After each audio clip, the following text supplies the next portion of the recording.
প্ৰথম কথাটো হৈছে কি আমাৰ কিছুমান মিডিয়া আছে কেলা মিডিয়া বুলি কওঁ মই ভাল মিডিয়া নহয় সেইটো কেলা মিডিয়া বুলি কোৱা হয় এই কেলা মিডিয়া বিলাক কি কৰে জানেনে হয় কেলা মিডিয়া বিলাক ক'ত কিবা এটা যদি ভুল হয়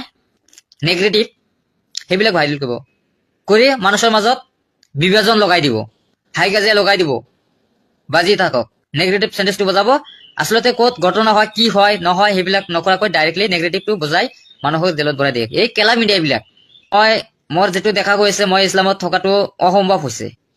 যদি মই ইছলামৰ মানুহ হয় যদি মই ধৰ্ম ত্যাগ কৰিব লাগে মই হাজু আছো মই কৰিম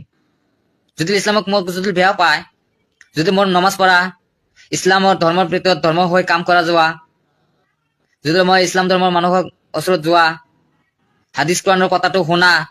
যদি মোৰ বেয়া হয় তেনে মই এইটো বাদ দিম মদ খোৱা থাকিম মদ খাব লাগিব ধৰ্ম ত্যাগ কৰিব লাগিব আমাৰ পূজা আছে পূজা চাব লাগিব মই বাদ দিম কি আছে